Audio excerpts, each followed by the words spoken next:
Well, greetings and salutations, fellow esteemed members of the membership of Movie Club. It is great to have you here. I am, of course, one of your fellow club members. My name is John Campea, and sitting over here is your fellow club member, Mr. Robert Meyer Burnett. It's good to have you here, Rob. John, you know what? I feel like I should have put on some 6-shooters in my holster. I didn't want to see you come in here with assless chaps. Well, yes, no offense. I don't own didn't want to see any chaps assless chaps here or today. 6-shooters, but I'm sure somebody will want me to get them after this show. And we are here, guys. Just for those of you who may not know what this is Movie Club. This is the club where every Tuesday at 4 p.m. Pacific Standard Time, we gather together to talk about one of our favorite movies of roughly the past 25 years. Mm-hmm. And this week is a good one. It's our first Quentin Tarantino movie that we're talking about here on Movie Club. And we are here to talk about Django Unchained, a movie that I absolutely adore, that for a long time leading up to it, when all I saw were promo posters and everything, I referred to it as Django until the movie so properly reminded us the D is silent many, many times. This is either my favorite Quentin Tarantino movie or my second favorite, right up there with Inglourious Bastards. I often go kind of back and forth on these two, but this movie is, I have no qualms or problems calling this movie an absolute masterpiece. I love this thing. It is both a love letter ode to the old Westerns, but it is a amazing modern tale as well, with incredible performances, including an Academy Award win for Christoph Waltz, which was his second win. He, of course, won another Academy Award in another Quentin Tarantino movie. His previous film. In the aforementioned Inglourious Bastards. So he was on a roll. Jamie Foxx, fantastic in this. And oh my God, the performances by Samuel L. Jackson and Mr. Calvin Candy himself, Leonardo Dicaprio, are just phenomenal. This, Rob, you know, when we talk about our favorite Westerns, I feel bad that I realized when I was watching Django again, we don't often bring up Django, but really it should be in my conversation. I mean, Unforgiven is still my favorite Western of all time, but I mean, Django is probably a top 5, I think, a top 5 best Western for me, but I often forget to bring it up. Maybe that's because it's a Quentin Tarantino movie and I don't really think of it like that. What do you think? You know, this movie is a revisionist Western, and I think it's kind of a combination of things. It's a heady concoction of Western, blaxploitation films of the 70s, Italian revisionist Westerns. While it's set in the West, it's I believe it takes place 2 years before the Civil War. You know, yeah, a couple of years. It says right in the beginning, it gives you a little subtitle. It's just a few years before the Civil War. Yeah, a few years before the Civil War. I mean, it's kind of an amalgamation of things. I don't necessarily think, I've never really thought of this as a straight up Western, because there's a lot of things going on that I wouldn't necessarily associate with the Western genre. But then on the other hand, there's a lot of stuff I would. I mean, this is a revenge thriller. Like, you could have made this movie almost set in any time. It could have been in ancient Rome, could have been in the present day, and you could have kind of told a similar story. But there is something quintessentially Western about it, though, John. So I guess we could call it a Western, shouldn't we? I mean, I think we can. I think we definitely can. I mean, I think it's also fair to say it might be a slash movie. It's a Western slash revenge flick. It's a Western slash whatever. But I mean, it's incredible. Now, some of our fellow Movie Club members might recognize that Ray's not here today. And for a really good reason. You know, Ray and I talked about this movie, and Ray was just like, look, I'm not saying this isn't a good movie, but this is a heavy movie with stuff that I'm really uncomfortable with in it. And there's some very graphic, hard things to get through. And, you know, I could totally relate with what Ray was saying, because in as much as I think Schindler's List is one of the great all-time films, I can't watch it again. Like, I mean, that's probably one of the reasons why we won't ever have Schindler's List on Movie Club. It's just that, as brilliant and awesome, and I'm in awe of that movie, I don't think I could watch it again. It's very, very hard. And so Ray, you know, was talking, just like, I just don't think I can do that. I'm like, you know what? I totally get it, because I got my Schindler's List, and that's why Ray's not here. But Rob, that's one of the things about this movie. is that in the midst of it being this quotable, by the way, this movie is so quotable. So quotable. This quotable, at times very fun, at times very funny, Quentin Tarantino also manages in this movie to balance out, reminding us of the extreme horrors that we are A, as human beings capable of, and B, what we often did very regularly. And it is those horrors that kind of juxtaposes against, you know, the humor. Like, who can forget the Don Johnson, Jonah Hill scene when all these racist landowners are trying to figure out, okay, do we ride with the bags or without the bags? No, okay. Now, I think it's fair to say we all thought the bags were a good idea, but maybe, and not pointing any fingers, it wasn't executed real well. I mean, like, that's hilarious. But then the movie reminds you we are talking about individuals that would have people ripped apart by dogs. And there's a genius in finding that balance in there and that heaviness.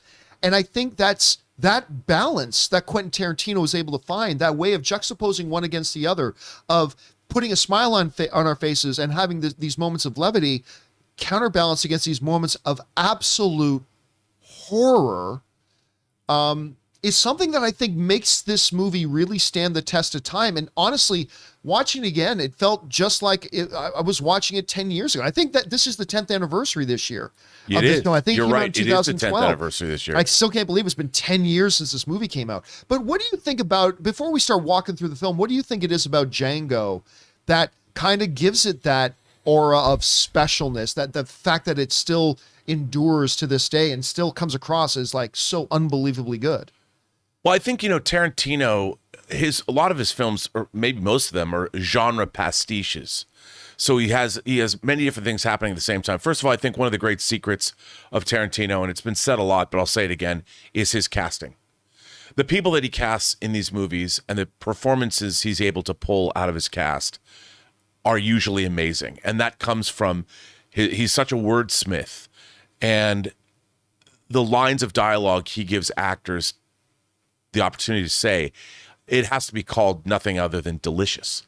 Because hearing his dialogue spoken, even when you hear the most racist stuff ever coming out of people's mouths, it's well crafted. And it's just the dialogue is, and hearing you've never seen Leonardo DiCaprio speak this way.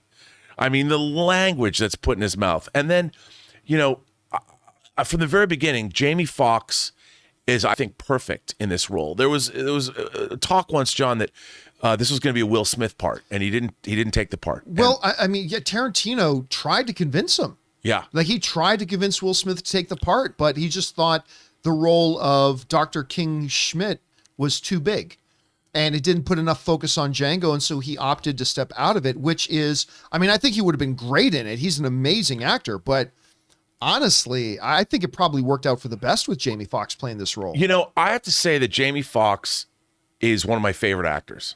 And whether he's in Collateral, you know, playing opposite Tom Cruise, or whether he stars, you know, as Ray, or whether he's playing the new Django, Django in this movie, he's just a powerhouse of an actor. He's an incredible comic. He's an incredible singer. He's just an incredible performer. And he commands the screen. From the very beginning, I mean, you know, you see him as a slave being beaten. I mean, he's shackled up. And from the moment, he's got a power to him that is undeniable. And, you know, this is not for him a showy role. You know, he's really playing a character here that for the most part is very quiet.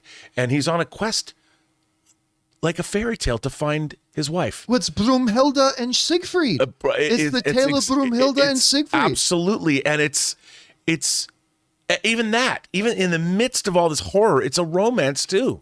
It's a romance. It's a Western. It's a revenge thriller. It's a character study. It's a buddy cop movie all at once. And one of the most fun things about this movie is as it evolves into a buddy cop movie, right? Yep. Because it doesn't start that way. It starts with Dr. King Schultz rescuing Django for his own purposes. He wants to be able to identify these guys and take them along. But as they go through this journey, he starts to like him. You realize, oh my God, this kid's a natural. Look at the shot he takes when he takes out Don Johnson. And it's from that point that you see the buddy cop part of the film start to unwind and unfold. And part of the thing that is so great about this is this movie doesn't work if that chemistry between Jamie Foxx and Christoph Waltz isn't there. If that chemistry isn't as magnetic and as electric as it is, I don't think the movie works nearly as well. I mean, that's the firepower of it. And by the way, talking about Christoph Waltz, and you were mentioning the dialogue earlier.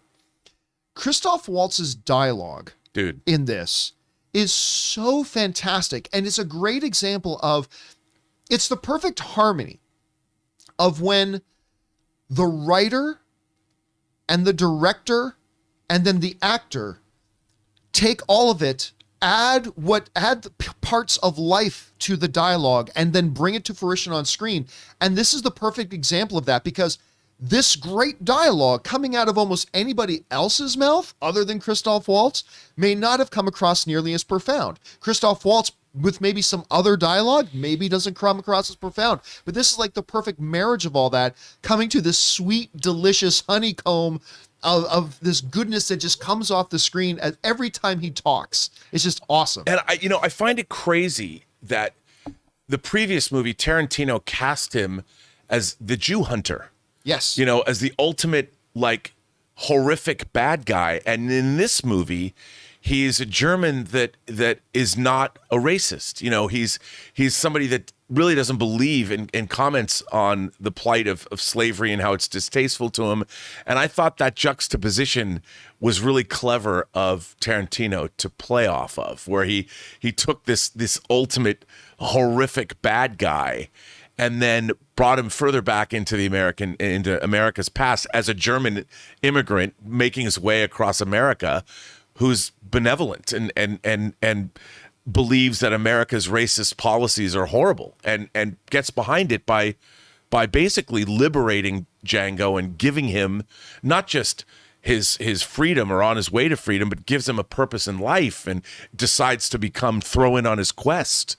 And I love that. I love that that's the character of Dr. King Schultz. But one of the other cool things about this as well is that they could have taken the approach. What Tarantino could have done is taken the approach. Okay, Django meets Schultz. Django gets free. Django becomes this supreme ace killer.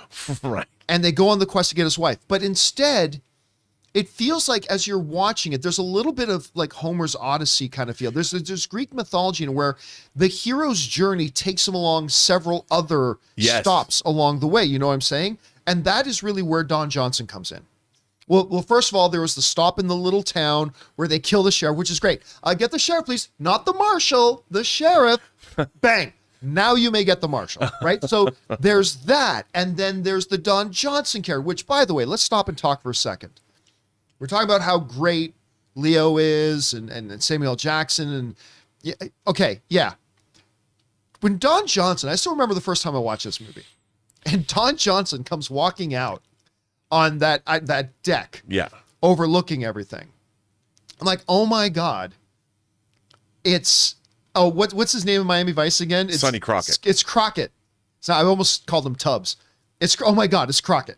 It's Crockett. He's up there and he's doing his thing and blah blah. And then when he tells him the price, when he tells him what he's willing to pay, the complete change in demeanor and all that kind of stuff. I mean, and then all the way to the bag scene and all.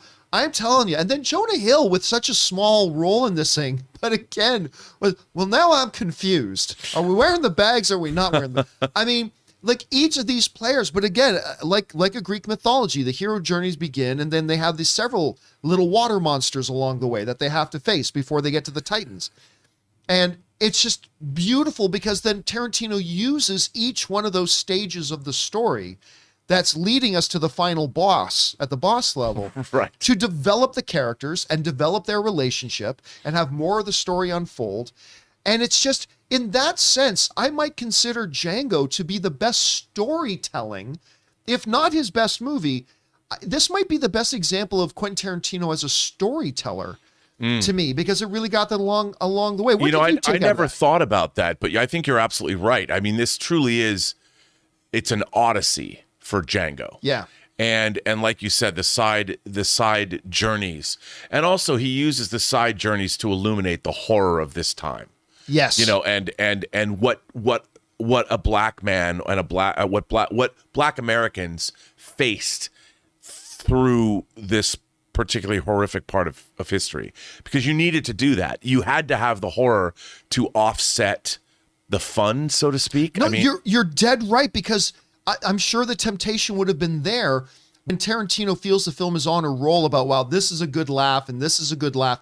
The temptation would be to keep that rolling, but it's like he stops every once in a while and says, okay, while we're having fun here, want to remind you of what the horrors, the background is, the real true horror of the background is. And he never lets that out of our sight as we go through the movie. No, and I think that would have been a danger in the film. And, Spike Lee criticized this movie for its use of the N-word. And Tarantino has been criticized about this before. But I think in this case, all of everything that he was doing, he was always juxtaposing horror and entertainment, the whole time, even the way he uses dialogue. And it is horrific, and it is hard to hear. I found myself, John, I hadn't watched this movie in a while, and I watched it again. And maybe it's because of where we are as a culture, and after the riots of a couple of years ago and George Floyd and all that, it hurts. It hurts to hear some of the language in this movie, but there's power in that. When I was watching this, I was like, man, you know what? I was very aware of the horror of the situation throughout, and before I thought, yeah, it's a cool Tarantino movie and everyone's delivering a big performance, but maybe it's because of where we're at now. It hit me harder than it did, because I've watched this movie 5 or 6 times probably. But it hit me harder than it had ever hit me before watching it again now. Well, then we move beyond the stages of Big Daddy's house. By the way, how great was it that Don Johnson's character was called Big Daddy? Well, and how great is it Tarantino cast him? Yeah. One of the things like there are actors, like when he cast John Travolta in Pulp Fiction, there are actors that people forget about. I grew up with Don Johnson, like in the 70s, he was in A Boy and His Dog. I was a big fan of his. He was in a pretty good Frankenheimer movie called Dead Bang, but he doesn't get used that much. And it was great to see him in this movie because Tarantino clearly loves Don Johnson. Well, and he was great. And he knew he was a great fit for this. Oh, yeah. This was a perfect role for him, and he played it so great and so well. And then in the midst of using him to be the entertainment, Tarantino used the opportunity to show just how smart Dr. Schultz was, how cool Django was in the midst of all of that, and their developing chemistry and their bond and all that kind of stuff.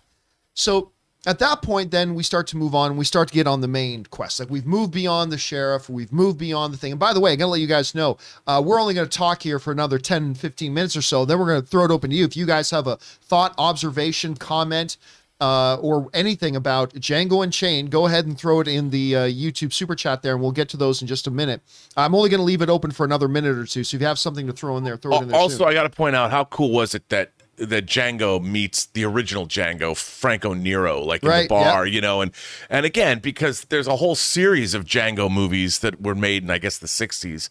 And to have Franco Nero come, it was just a great, only Tarantino would bother. Well, Tarantino is such a lover of the history of cinema. Yeah. Right. So that is completely a Tarantino thing to do. I loved it. And that you have our Django. The D is silent, because I'm sure the joke would be everybody throughout history has always said Django, like Django Reinhardt. I did before the movie came out, and I'm like, Django? By the way, just that whole parlor scene in that where he was the bartender and stuff like that, that whole thing was absolutely, like, again, horrifying, because they come in a little bit later, they meet Calvin Candy, and there's already, early UFC, I guess, there's already a fight going on. And when at first you think it's just a sporting fight, then you realize, oh, wait, one of them's going to have to die. And the one guy's forced to kill the other person. And you realize this is horrific. And then he hands him the hammer and he's like, finish it off. And it's like, oh, that's what we're dealing with here. Yeah. That's Monsieur Candy that we're dealing with. And it gets into this plot. Now, I will say this. One of my criticisms about the film was with all the money that they had been gathering and accumulating through their bounty hunting. I remember thinking, a part of me thought, if they had just gone up to the house and said, and just had Dr. Schultz go up to the house and say, there's a friend of mine who used to own her and he really would like her back. And he's willing to pay, well, what did Calvin say? He said she was worth $300. Right. If he had just gone up to the door and said, he is willing to pay $7,000 for that girl, that probably would have been the end of it. That probably would have been the end of the movie. He probably would have given him to her, and that's the end. However, that's not the path that they took. But they end up back there, and then the whole mystery unsolves, and that's when we run into Steven. Oh, and obviously Sam Jackson has again playing in Pulp Fiction, but this role, man, and he's even worse. He's even worse than Candy because he's betrayed his own people. But I mean, he's extra vicious. Like, he's more vicious. And you get the sense too that whatever viciousness, and there is viciousness, but whatever viciousness is in Calvin, as we start to get further into the evening and you start to realize, you know what, whatever viciousness is in Calvin, Steven probably put it there. like that's probably where it came from. It probably came from him. And right from the beginning, when we first meet Steven, when Dr. Schultz and Django come riding up on their horses, that iconic frame of Steve and Samuel Jackson seeing Django on the horse and the vitriol. And in his badass outfit. Oh, in that outfit. And with this anger and spite and bitterness. And, the second time I was watching it, I remember thinking to myself, this might be part of him thinking it's not his place to be on the horse. But I can't help but wonder if a bit of it for Steven, the way Samuel Jackson played it, was a bit of jealousy. And that anger and that bitterness came from jealousy, that how come you get to have that and I don't? So I'm going to put you in your place. I think it's all part of his performance. He played that so subtly in it. That was brilliant. You're absolutely right, though, because and that's why he's a fascinating character. And you know what? Tarantino's characters are as rich as they are because none of them are ever one way or another. They're all very complex. They all have many colors in them, in terms of, and I mean that in terms of they're different kinds of people. They're never the tapestry. Yeah, there's never just one. There's never just one aspect. And even though these people are hateful, you still enjoy spending time with them. Oh, God, because like one of the best scenes in the movie is when Steven asks Calvin to meet him in the library. And it's not a long scene. It's a relatively short scene. But Calvin and Steven are sitting down in the library where Steven, who figured everything out, figured the whole thing out. Yeah, she know him. It's not just that. I think they're married. I think that's his wife. I think this whole thing is they've been playing. Like, he just deduced the whole thing. And as they're sitting there having this conversation in the library, and you see DiCaprio getting angrier and angrier, and then, of course, that leads to that, iconic scene in the movie where he comes back out, he brings out the skull of, I forget the name. Was it Ben? Benny? Yeah. Ted? I mean, it was a simple name. You guys, the other members of the movie club here, if you guys remember what the name of the skull was, if you guys remember the name of the skull, who the owner of the skull was, that would be great. But he brings that out and he says, it was Ben. So it was Old Ben. Thank you, Corey, was the first one to put that in there. Old Ben, and he takes the saw and he saws something. He's like, it reminds you of all the pseudoscience that people try to justify racism with for so long, absolutely. Right? And he's like, oh, well, this, and this, and the whole thing. And then, of course, that's where the legendary thing happened, where in the acting in so much rage, Leonardo DiCaprio cut his hand.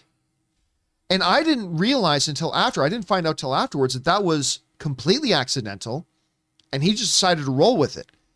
And now it's impossible to watch that scene and not imagine of him having this bloody hand doing the scene, you know what I mean? Which raises a question, because I don't know the answer to this. Maybe you do. Because then when he brings in Broomhilda, and it's Kerry Washington. By the way, Kerry Washington is great in this too. Great and beautiful. He sits her down and he puts his hand on her face, smearing his blood on. At that point, I'm wondering, wait. Is that still real blood at that point?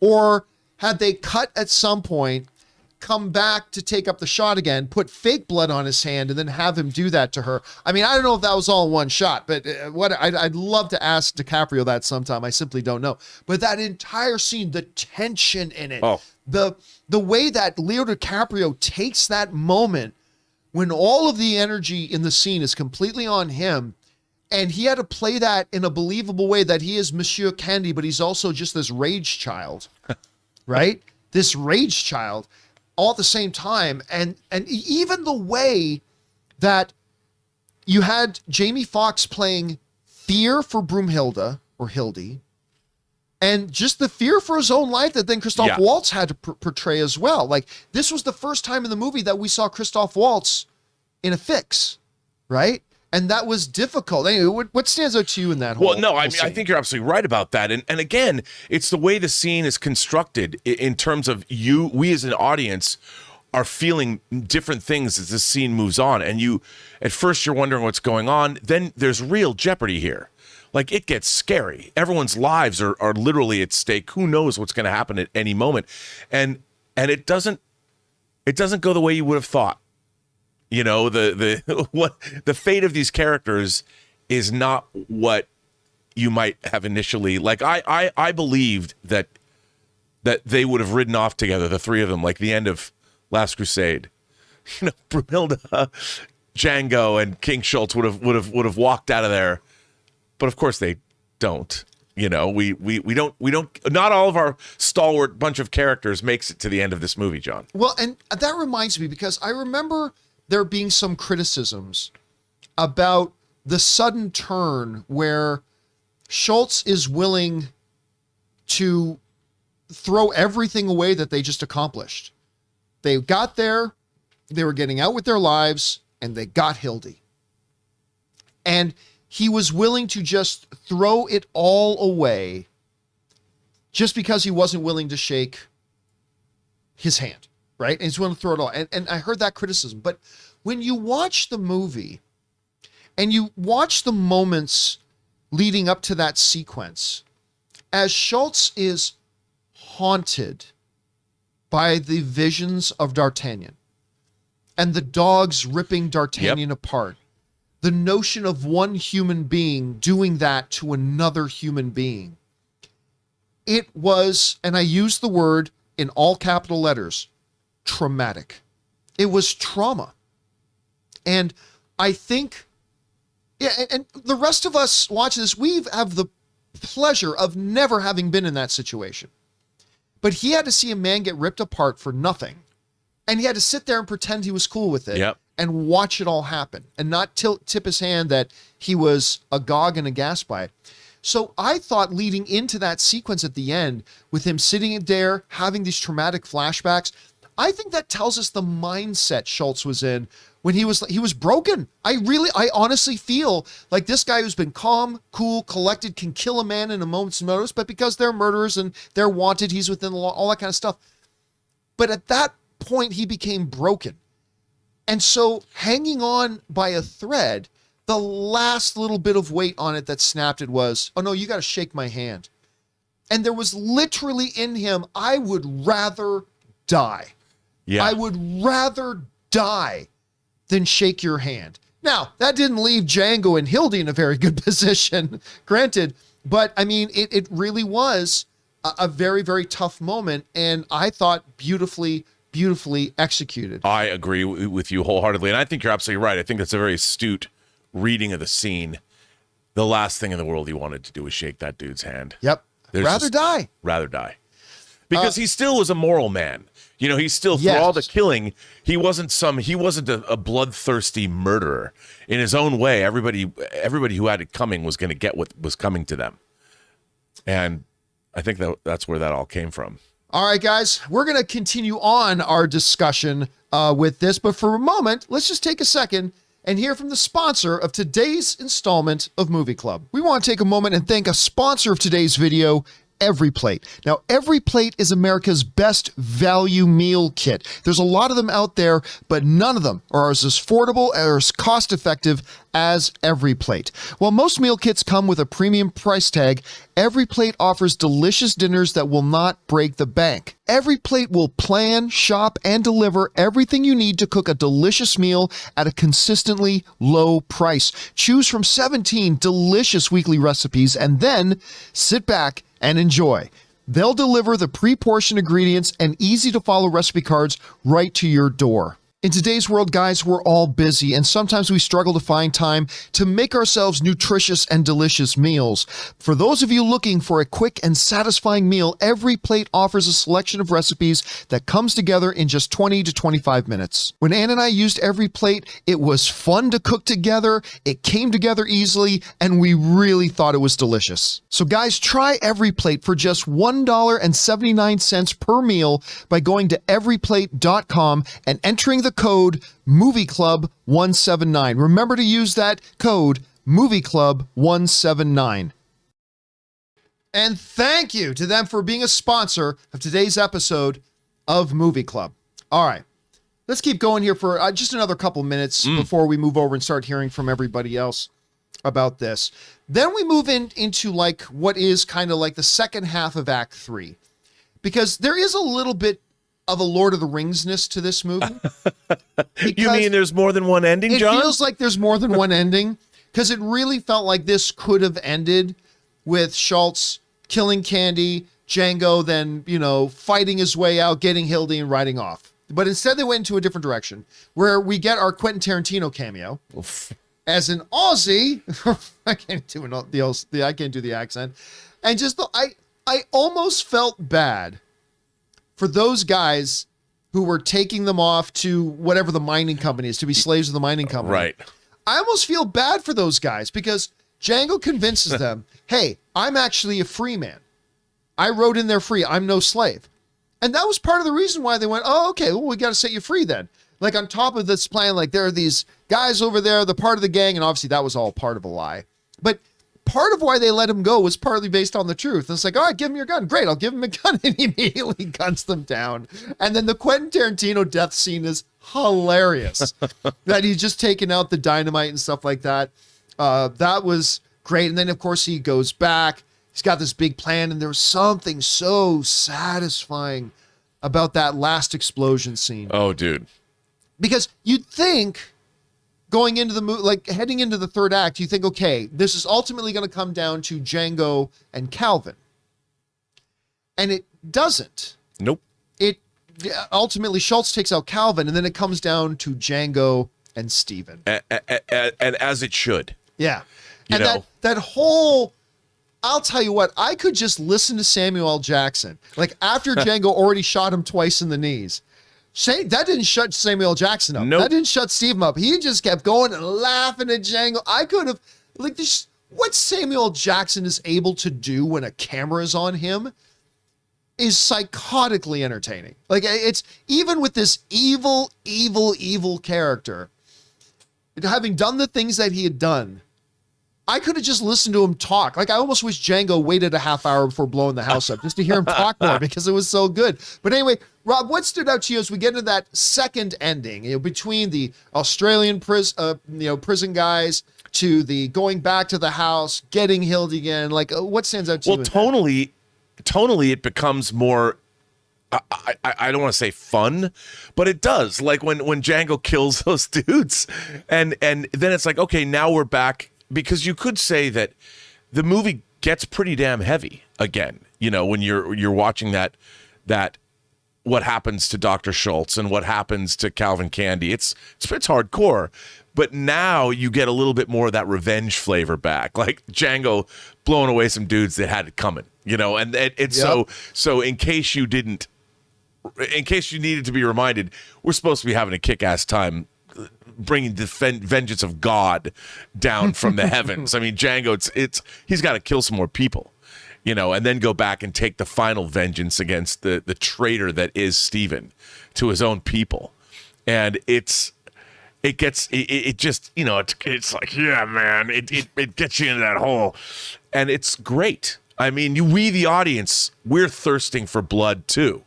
You know, we didn't want to lose Dr. Schultz, but we've lost him. And now it's time to go finish the job. And we, the audience, we're going to relish this. And speaking of finishing the job, we haven't mentioned Walton Goggins yet.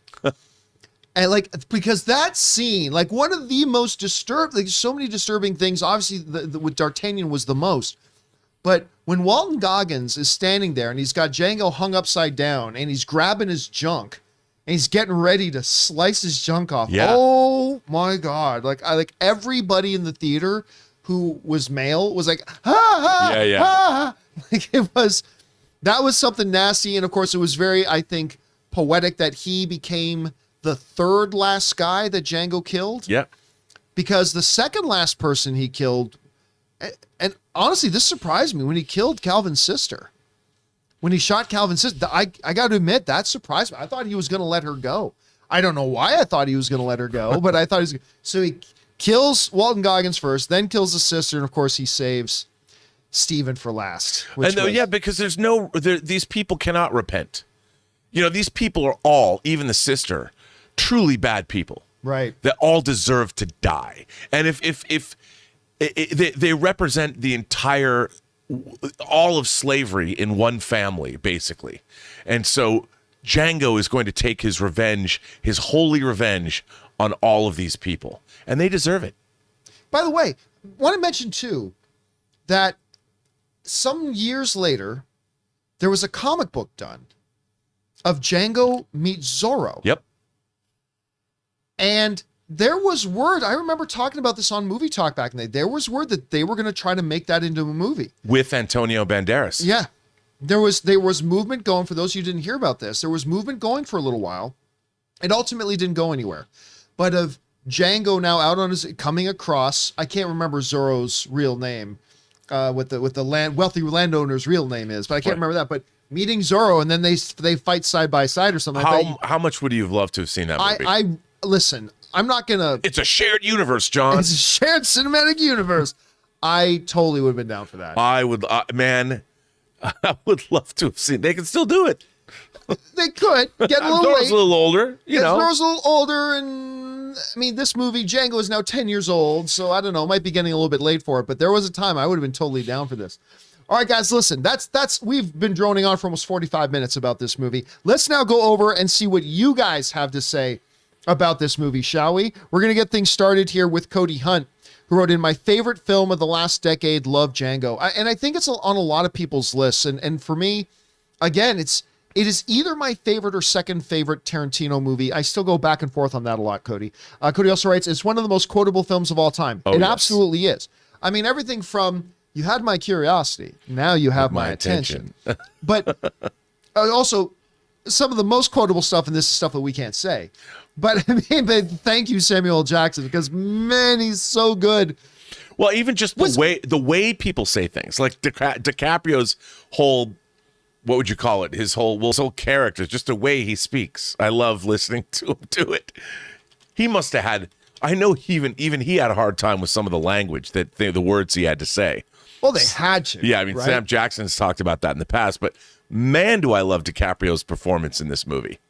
I'm trying to find, because I can't remember if Samuel L. Jackson got nominated for the Academy, because I know. Yeah, I don't remember. Let's see. So, also, Christoph Waltz won for Best Supporting Actor. It won for Best Screenplay for Quentin Tarantino. It was nominated for Best Picture, nominated for Cinematography, nominated for editing. No, for some reason I had it in my head that maybe Samuel Jackson and Leonardo Dicaprio got nominations as well, but they did not. It was only Christoph Waltz. But I'm telling you, and look, Christoph deserved it. He did. But you could have nominated Samuel L. Jackson for that as well. Oh yeah, that was a career. That's and I think DiCaprio, movie. You know, he was having a great time too. You'd never seen him. He's always the good guy. You know, yeah. To see him as a bad man was so much fun. Yeah, it was really fun. All right, Cody Hunt also writes, one line I love is, since Auf Wiedersehen actually means till I see you again, and since I wish to never see you again, to you, sir, I say goodbye. And of course, his decision to be so snarky. to Calvin is what Calvin want to rub it in, just gloat a little bit more. I'm going to make you shake my hand. But yeah, that line, Cody, really does stand out. Cody also writes, can we talk about how good Walton Goggins was? Again, he was great. Small role. But memorable. But very memorable and pivotal. And just a bastard. Yeah, just such an asshole. I mean, and it's great because these guys played it so well that when they do meet their demise, it feels satisfying. So good. So satisfying. All right.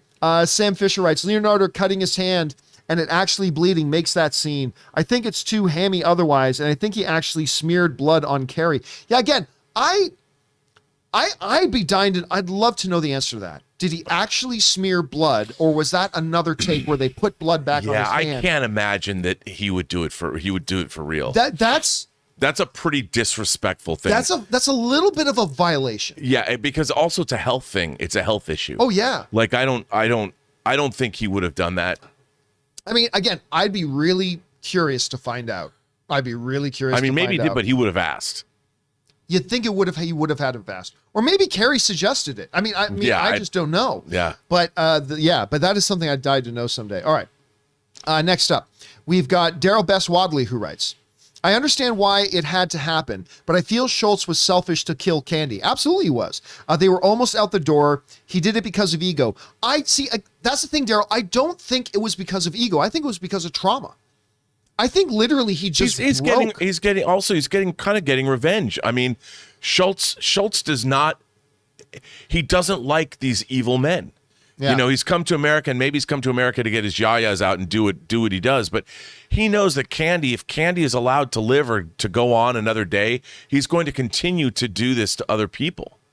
And I think Schultz wants him gone for that reason. Now, if that were the only reason, though, yeah, what Daryl is suggesting is true. It was incredibly selfish because he's putting Broomhilda and Django's lives not just at risk, like he's basically forfeiting their lives, and that's not his choice to make. No, it's true. That's why when they set it up and they make sure they show us, or they show us the audience, him having those traumatic flashbacks, and you see it was just breaking him down. I honestly just think he finally broke. I think he snapped from the trauma. I really do. All right. Anyway, good observation, Daryl. Daryl also writes, who was the main villain, Candy or Steven? I think the main villain was the South. Slavery itself. But when I say the South, maybe it's really the systematic nature of the way that culture was, and the way that was the villain.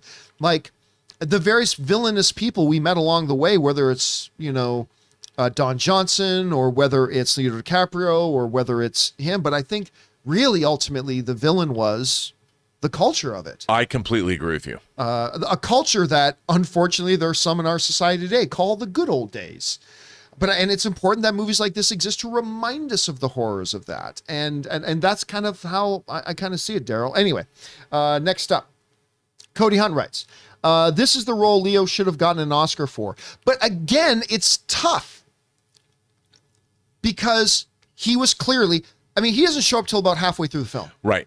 He was clearly a supporting actor. Did he deserve Best Supporting Actor over Christoph Waltz? I don't think so. I mean, there's only one to give out. There's only one Oscar to give out for that category. And I think you could have made a strong argument for him, obviously for Samuel L. Jackson, but Christoph Waltz was just so powerful in it. I mean, all three of them, look, the whole cast is just ridiculously good. I mean, it really could have gone to any of them. Yeah. All right, next up.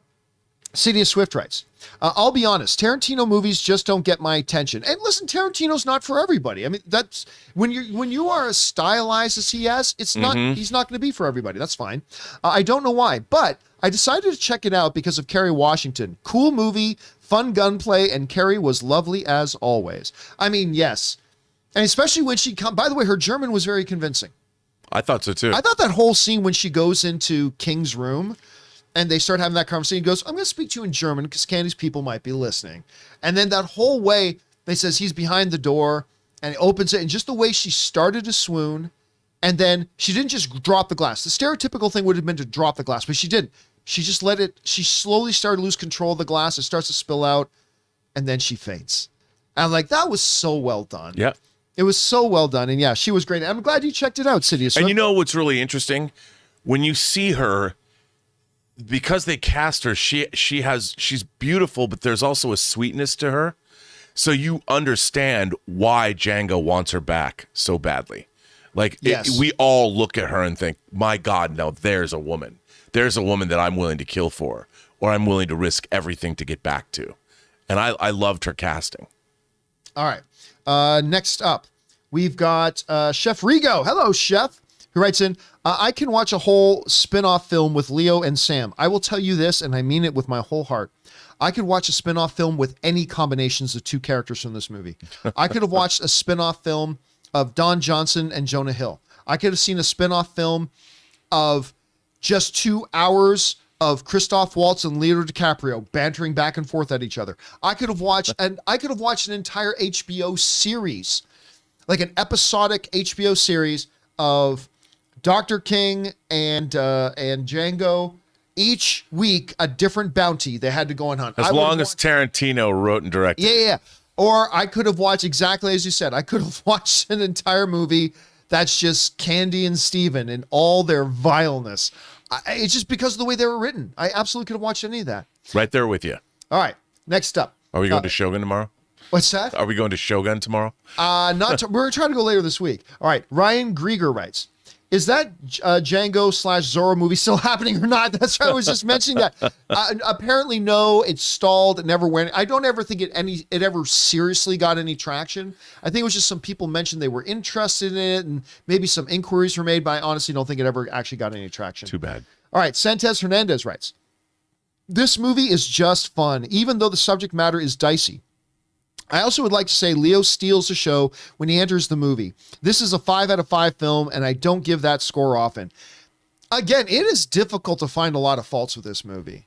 Like, either from a technical standpoint, a narrative standpoint, a pacing standpoint. Again, you could have ended this movie after Schultz shot Candy, and Django could have wiped out everybody else, gotten out, and that could have been the end. So it could have been a little bit shorter, but there was some goodness that came after it as well. Yeah, plus, I mean, it's not like it's boring. No.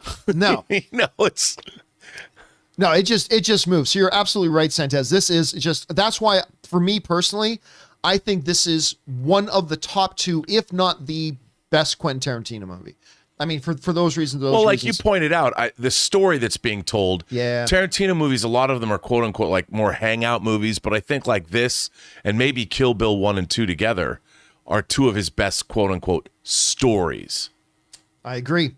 All right, next up, we got Ethan Holgate, who writes, only Quentin Tarantino can make rap music in a Western so freaking awesome. Badass bloody shootout, by the way. Sorry, I couldn't resist. Dude, that whole time when the lawyer gets shot, right? And he just keeps getting shot. He's like, yeah. And I don't know why. I don't know what that says about me as a person, that I was laughing hysterically at the pain and suffering of another person. But they set it up pretty funny. And oh my gosh. I don't know how much money this movie cost. $100 million.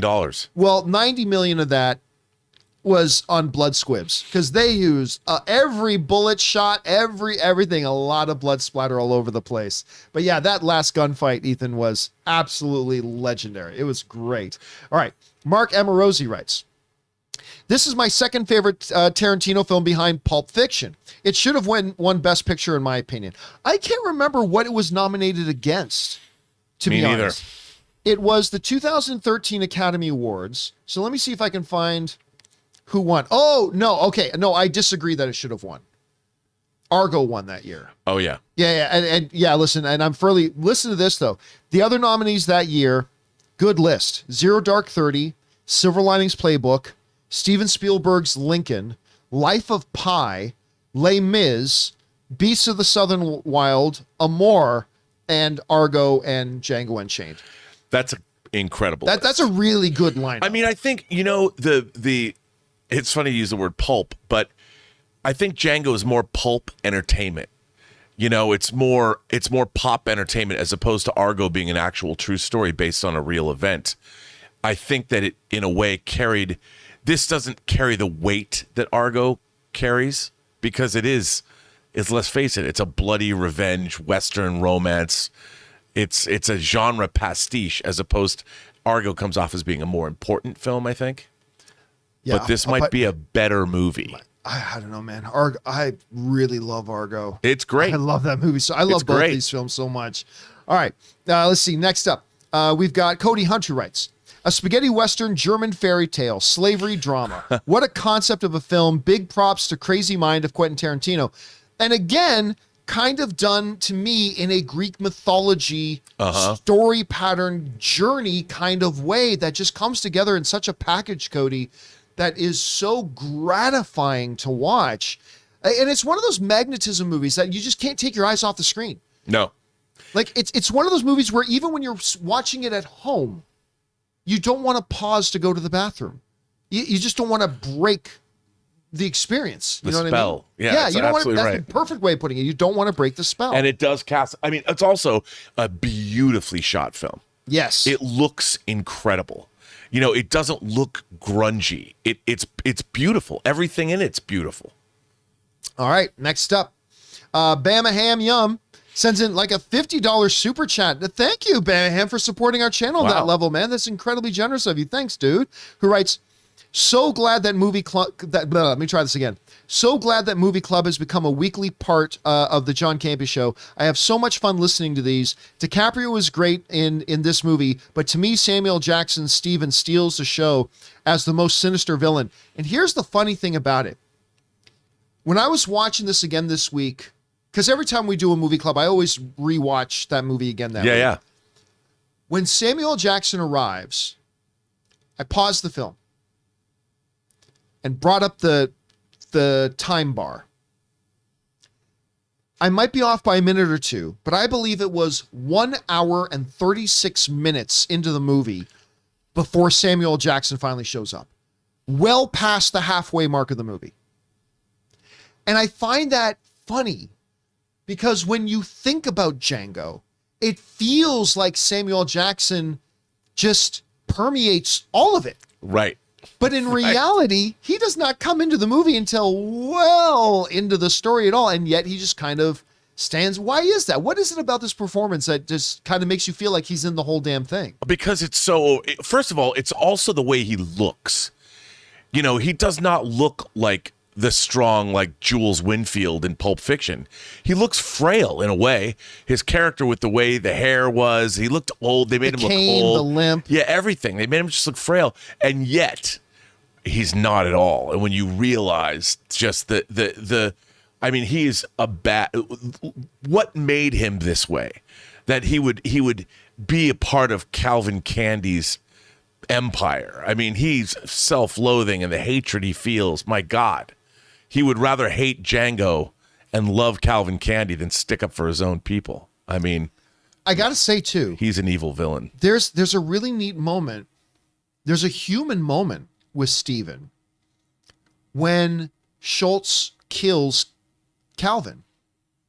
There's legitimate pain in Steven's face. That's Samuel Jackson. Like and in that moment you realize he loved him.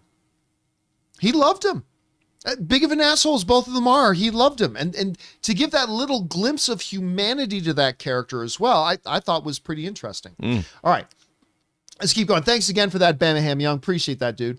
Next up, Michael Serta writes, it's cliche at this point, but Tarantino dialogue is so quotable. It absolutely is. I can't tell you how many times my friends had an idea and I respond with, gentlemen, you had my curiosity, but now you have my attention. And by the way, that has got to be in the top 5 Twitter responses I usually see. Like when I announce something on Twitter, something that's big, whether it's a piece of news that I'm conveying from another source or something myself, how many times people put in that meme of Leonardo Dicaprio saying, you had my curiosity and now you have my attention. It is one of the truly great lines. And it's the line delivery too. Yes. It's DiCaprio's performance of that line. Again, it's that marriage between that triumphant marriage between writer to director to the performer on stage. And this movie is a perfect marriage of those 3 stages. All right, next up, Sam Automatic writes, look up the Tyrese Django audition. Very hilarious. Is that legit or is that like an SNL script? I do not know. Oh, okay. Well, we'll use the line now, Sam. You had my curiosity. Now you have my interest. Now, okay. I'll have to look that up a little bit later. Thanks for putting that on my radar. All right, next up. DNCE Wizard writes, love this movie, from the score to the cinematography to the set design. However, I still can't get over why Schultz did what he did at the end. And again, a common thing I've heard over the last 10 years. But again, to me, Rob, when you revisit that whole sequence and the events leading up to the sequence, and you see how troubled Schultz, who was always able to keep throughout the entire movie a perfect poker face all the time, sitting at that dinner table, he starts to break. And the flashes, these traumatic flashes of watching another human being torn apart and ripped to pieces by dogs for nothing else other than begging for his life. Like, he doesn't want to fight. He's going to die if he fights again. And that's all he wanted, was just to live, and he's torn apart. And you see it starting to break him. And then in that final moment, when Calvin insisted that he shake his hand, he broke. It's almost like a Joker break, because he goes from like very serious with them to, of course, whatever. It's like, that's the moment. That's the moment where the trauma finally overcame him. And he was just like, I'd rather die. And he wasn't thinking about Django. He wasn't thinking about Hildy. He was just, I think he'd rather die. So that's the way I always saw. I might be wrong. I mean, maybe someday if I get a chance to ask Quentin Tarantino about it, maybe he'll tell me it's something else, but that's the way I kind of interpret it at any rate. All right. Thanks for writing that in, man. All right. Mark Amorosi writes, Samuel Jackson's first scene in this movie cracks me up every time. Just the way, dude, he's standing on that porch and looking at them coming in. And not just that, but they establish him so well, the way he comes out, the way he talks to Calvin. Like, he even back talks to Calvin. So what the hell? Like, just, it's great. And I think that goes back, Rob, to what somebody was saying just a little bit earlier. I could watch an entire spin-off movie of these two. Oh, yeah. Just arguing over the color of carpets they should put in the house. I could listen to Samuel Jackson back talk to Leo DiCaprio's character all day. All right. Cam Ivy writes, John, I just don't know what to pray is more, I just don't know what to pray is more, the script, the performances, or the directing. Although I'm curious to know what your favorite moment from Christoph Waltz in the film.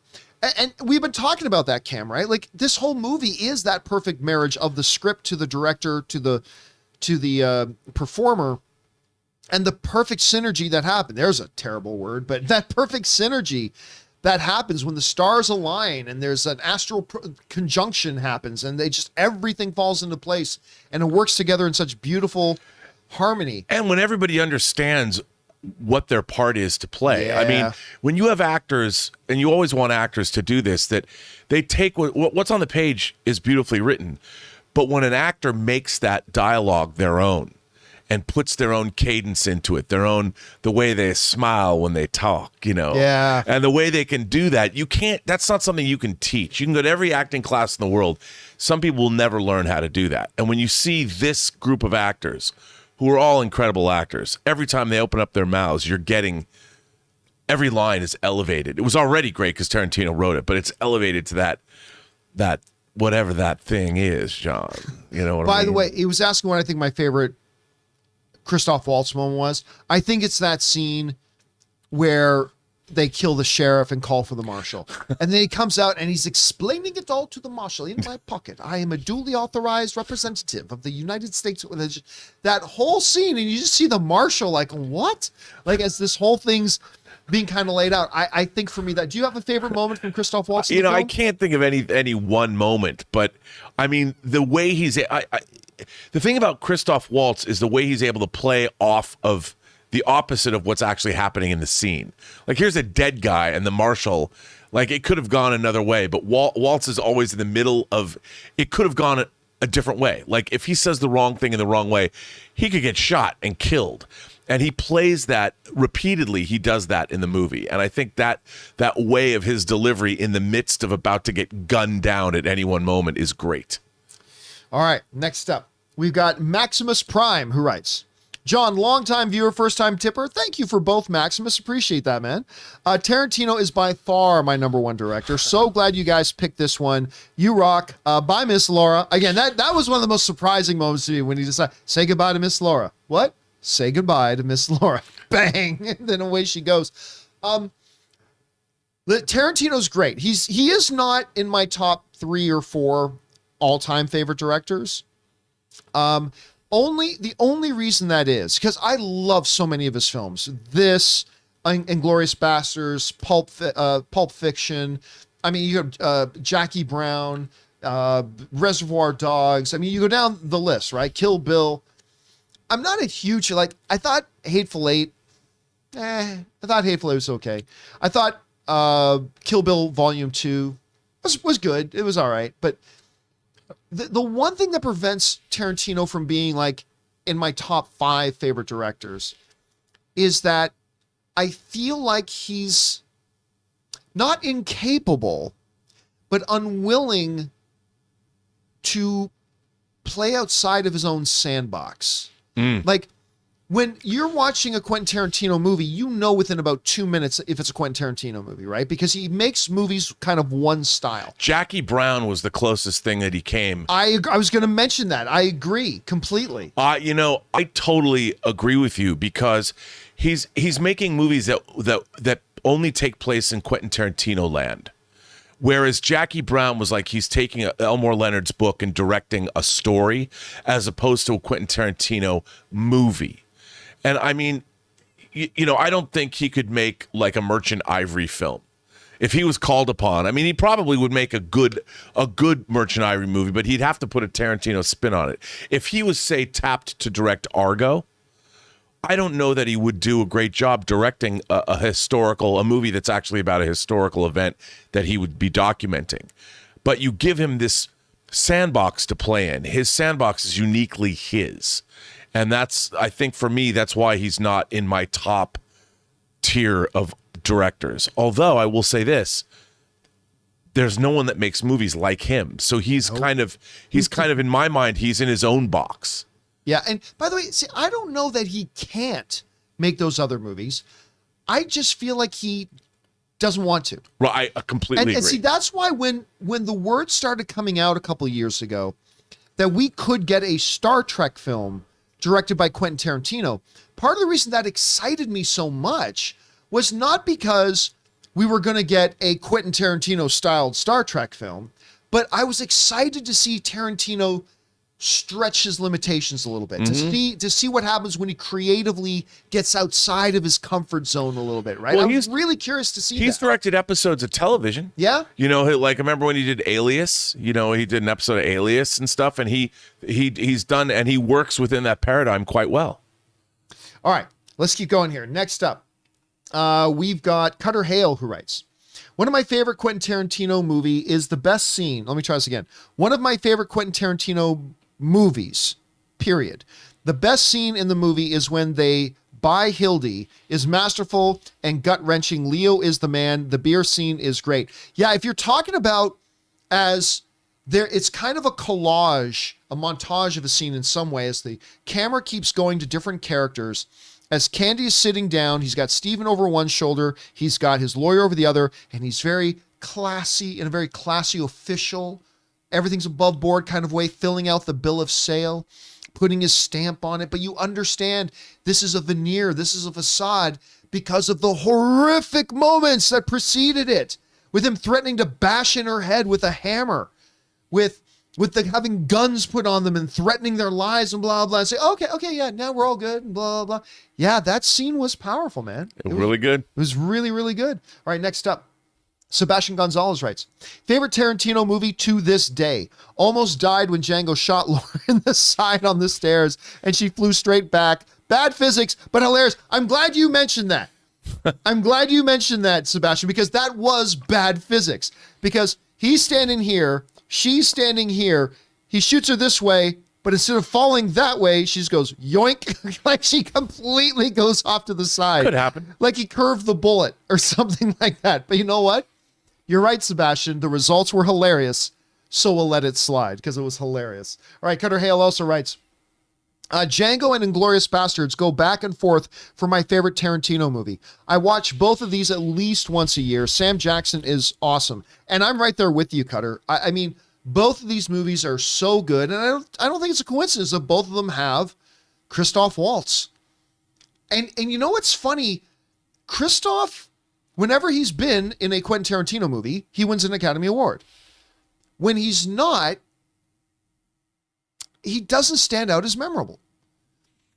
And I think there's something very special there about the work relationship and the chemistry and that creative flow between Quentin Tarantino and Christoph Waltz. I mean, I'm not saying Christoph Waltz isn't a great actor without Quentin Tarantino. Obviously he is. I'm just saying it's that real special level comes out when he's working with Tarantino.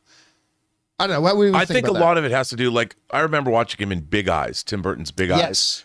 And that he's the dick husband, you know. That was Ewan McGregor in that, right? Was that Ewan McGregor in that with Big Eyes? That was Big Fish. That was, oh, I'm sorry, Big Fish. You're right. Sorry. Completely different thing. Yes. It was Big Eyes with Amy Adams. Yep. So he, you know, it's almost like he wants to be a Quentin Tarantino character, but when he's given dialogue that isn't as good as Tarantino's dialogue, when he's saying it, we're almost like waiting for him to be like he is in Tarantino's movies, but he's not, because he was playing a character based in real life. And it just, you're waiting for Christoph Waltz to become that guy, and he doesn't, because he's playing a different kind of a role. And I don't think he is as effective as an actor. Not all the time, but that just, Big Eyes was the first thing that struck me. All right, next up. We go back to Cody Hunt, who writes, the scene in the library where they discuss D'Artagnan and Alexander Dumas reveals everything you need to know about Candy's character. That was great, because it's the one scene in the movie, I believe, where Christoph Waltz is giving straight dialogue with his back to the camera. And he starts talking about Alexander Dumas, and he says, so you don't think Mr. Dumas would approve of what I did to D'Artagnan? I just think it's interesting that you took his lead character and blah, blah. And then the punchline comes. Alexander Dumas was black. There's just, and again, I think that was just more of his journey to breaking at that point as well. And Candy not like being made a fool of, which led to him insisting and shaking the hand. And that led to all the garbage that ensued when they were this close to getting out of that. But you're right. That whole conversation was great, Cody. All right. Sebastian Gonzalez writes, two perfect love to hate villains, Nazis and slavers. I mean, there you go. But like you were pointing out, Rob, in one, he is that villain. And the other, he's the opposition to the villain. And it was a great dichotomy for him. Great. Cody Hunt writes, you want me to treat him like white folk? No. So you want me to treat him like, that was Don Johnson's line. So you want to treat him like white folk? No. Like, that was a great moment. All right. The Jughead one writes, 1 and 2. Hey, John and Rob, I love this content. Thank you so much, man. Django Unchained is my favorite Tarantino movie. I love the diatribe of Calvin Candy. It did not have the Stonebanks resonance. I'm not quite sure what he means by that. What is Stonebanks? People keep, you told me what it was. It's something that I didn't know what it is. Maybe. And now I'm freezing out because I'm thinking it was almost like a character. I can't remember what it was. But at any rate, the thing about Leonardo DiCaprio is that it's, again, the perfect marriage, because we talked about it in terms of Christoph Waltz, and we talked about it in terms of Samuel L. Jackson, that perfect synergy from the writer to the director to the performer, and it coming out perfectly. It's got to be said as well as Leonardo DiCaprio's Calvin Candy.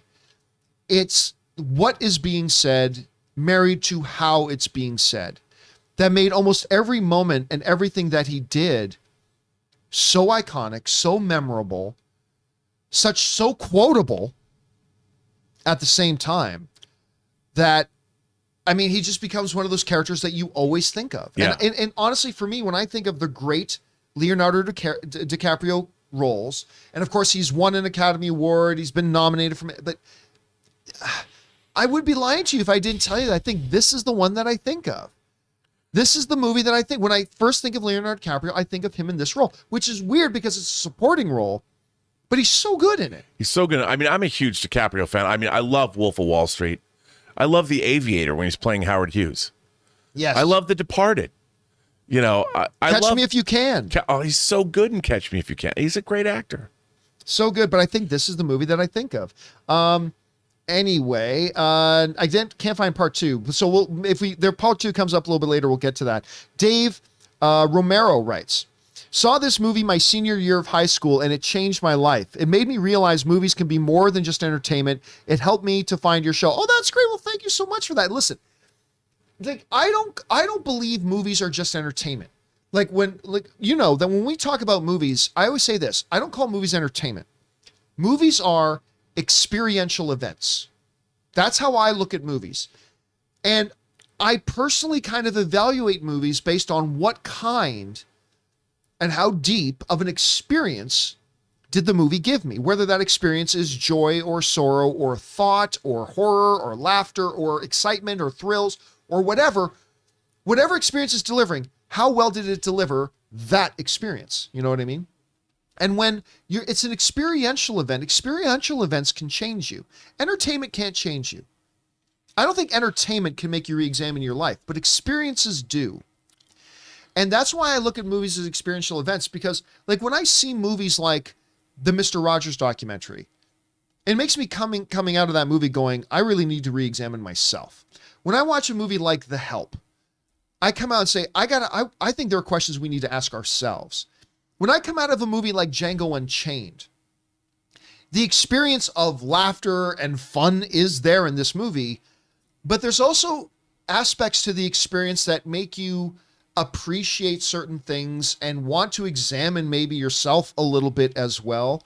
And that's why I completely relate with what you're saying here when you say, David, that it just made you it helped you find my show, yes, but it kind of changed your life. Movies can do that. Entertainment, I don't think can. Experiences can, and that's how I see it. I don't know, Rob. I'd go a little further and say for me, it's stories. Because I read a lot, and the great movies, I think they're the most. To me, movies are the great art form of the 20th century, because they were invented at the latter half of the 19th century, but they didn't really come into their own until they were all of our art forms mixed together with the added benefit of technology. And we never had stories told that way before. And when we could, movies are the best, most immersive form of storytelling that there is. I love to read, but they're not as immersive as a great movie because you're looking at a page with words on it. But when you're watching a movie that you're completely engrossed by, or a great TV series, like you said, you feel it. You're moving through it. You're watching it happen. And if it's something that's really, really, if it really is speaking to you on many different levels, it does become an event. You did go through an experience because it did put you on this emotional roller coaster and you felt something. And there's power in that. All right. Next up, we going over to Mega Movies, who writes, Quentin Tarantino is my favorite filmmaker of all time, and Dr. King Schultz is the greatest Tarantino character. That's a big claim. That's a big one. Because you go through all the characters in Tarantino, there's a lot of iconic characters. I'm sorry, I couldn't resist. By the way, again, I think that line that he says after he kills Calvin kind of also again points us towards the fact that he had just snapped. Because that's not the same logical, rational thing to say after you just killed the man. Right? Sorry, couldn't resist. Like that's the line of a guy who broke. You know what I mean? And was no longer kind of operating with his own capacity of that. So that's what I think, Megan. But big claim there, dude, thinking that he's the best Tarantino character. I mean, even if you compare him against the other Christoph Waltz Tarantino character with the Jew Hunter. I mean, that's an incredible character as well. All right. The man with the master plan writes, finally, I can send in a live chat to support my daily show. Well, thank you for that, man. The cast is perfect, and my favorite scene is Waltz and Foxx tricking Big Daddy and his group. I mean, that was great. It was great. Because I didn't know what was happening at first. Because the camera zooms in, like they leave the plantation. And then all of a sudden it's night, and the camera zoomed in on the little tooth thing on top of his cart. And just him opening up, pulling out money, and putting something in. I didn't realize what was happening. And then you realize it was explosives. And that whole thing was so good. It was great. And, well, sure. But it did raise the question for me. It's like, if he was just going to ride out and kill them later anyway, why didn't he just have them killed right there on the spot, on his property? Like, I maybe it's because it has to be carried out when they're all got their bags on. I mean, I don't know. But that is one question that I asked myself. All right. Next up, Mega Movies writes. He didn't want any innocent people to get killed? Maybe. Hard to believe. Hardly they cared about innocent people. Mega Movies writes, damn, this movie turns 10 years old. That's crazy. Man, listen, I still remember me and Dennis Zen in San Diego at Comic-Con, walking down the street by Petco Park, and there's a parking lot right there that studios also set up big exhibits at, and they had a big Django Unchained thing because Django was coming out that year. And I still remember that. I'm like, man, that was 10 years ago. That's crazy to me. I cannot believe that this movie's turning 10. Anyway, Cutter Hale writes, I count 6 shots, blank. I count 2 guns, blank. My favorite line is in hands down, my favorite line is hands down. Who did Guy? Let me try this one more time. But my favorite line is hands down. Who did Guy on that? Who did Guy? I'm not even sure which line we're talking about. Yeah, I'm not clear on it myself, but I'm sure you know what you're talking about, Cutter.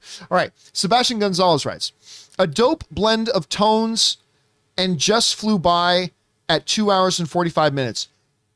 I will tell you this. I think this is the shortest 2 hour and 45 minute movie I've ever seen. I really, and I'm not talking that because it's good. You know, even a really great movie can feel too long. It's the pacing of it. Like it just, and the fact that we go through 3 different stages of getting to that where he shoots the sheriff, then the whole segment with Don Johnson, and then moving on to Calvin Candy. Like it's just moving and you feel like these big plateaus are hit and then you're on to the next thing. And so you're right. All of a sudden you look down and I check the clock when Samuel Jackson finally shows up. It's like, oh my God, we're already over an hour and a half into this movie. And I never felt it. Like seriously, Rob, do you know what I mean when I say it feels like no, I know exactly what you mean. I mean, yes, and I agree with you. But I feel that way about a lot of his films. I mean, Inglourious Bastards is a long movie too.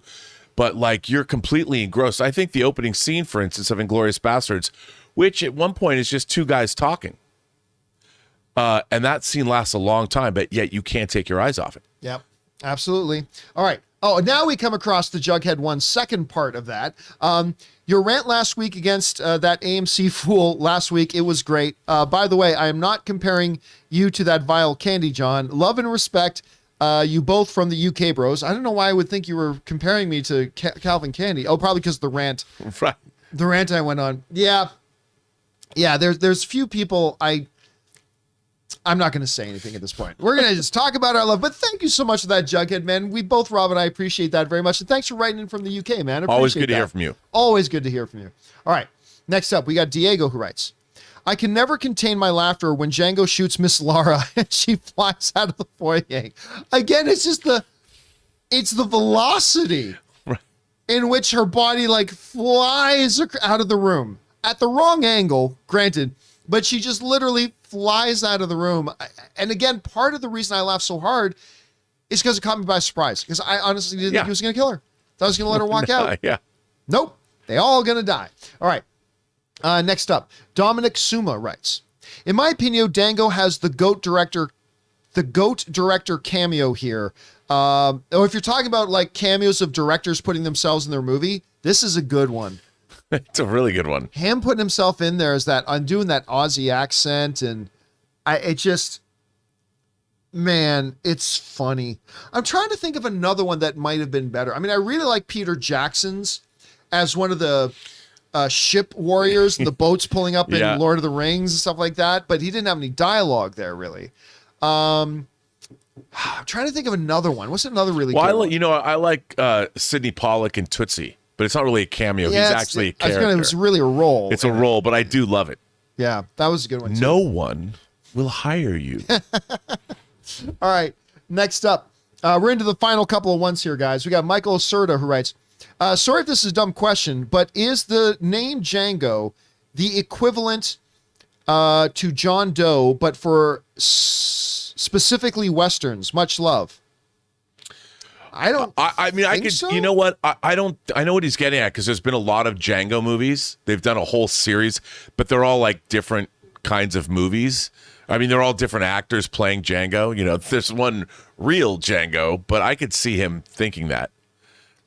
Yeah, I guess, but I've never thought about it. I've never heard that before I don't either. think so because I think Django is kind of interesting name. Yeah, it's just a really cool name. Yeah. And a good reason to say Whereas the D is John silent. Doe or John Smith is such a banal, ordinary name. Right. All right. Next, Philly G just sends in a super chat to be supportive. Appreciate that, Philly G. And that James one at the top is actually one that got sent in earlier today. So that's actually not something we sent in for this. So guys, Rob, that wraps it up. That wraps up our movie club discussing Django Unchained. Rob, final thoughts on the movie. Well, again, John, I mean, as far as revisionist Westerns go, this is about the best it gets. I mean, this movie has everything. It's wildly entertaining. It has incredible performances. It's beautifully made. It has a killer soundtrack. It's so much fun. And again, I really wish we saw Jamie Foxx come back in this role again, whether it was with Antonio Banderas or whether it was just another Django movie. I'd love to have seen it. I want to know where Django's at now. Where'd he go? Yep. Yeah, I think a lot of people do. By the way, you can still pick up, you can go and hop on eBay, find that Django Zorro comic book. They did put it out in comic book form, if I'm not mistaken. So you guys can go and check that out. But Rob, thanks for being here, man, and joining me again for Movie Club. Where can people follow you online? You can find me on Instagram at Robert Meyer Burnett. Find me on Twitter at BurnettRM or on my own YouTube channel, The Burnett Work. And you guys can follow me on social media at Instagram and on Twitter, simply at John Campea. All right, guys. Let's talk about next week's Movie Club. Okay. I'm having second thoughts. I don't know. We had lined up what we were going to do, and our marketing guy loves it. Like, totally loves it, thinks we should be doing it, but I'm not really sure. So I'll tell you what, give me till tomorrow. Tune in on the John Campea Show tomorrow. We'll announce what next week's movie is, because we had it lined up, but now I'm not so sure. We'll talk about it a little bit later. But anyway, guys, that'll do it for us for now for this installment of Movie Club. By the way, guys, want to remind you that there is a podcast feed for Movie Club. So you don't have to follow, if you want to catch up on Movie Club or revisit this again, you don't have to watch it on a YouTube channel. Just go on your favorite podcasting app of choice and search for Movie Club, a John Campea Show podcast. And you can subscribe to the Movie Club podcast feed right there. And it'll be there anytime you want to listen to it. So away you go with that. All right, guys, that'll do it for us for now. Thanks a lot for being here. My name's John Campea. And until next time, my friends, bye-bye.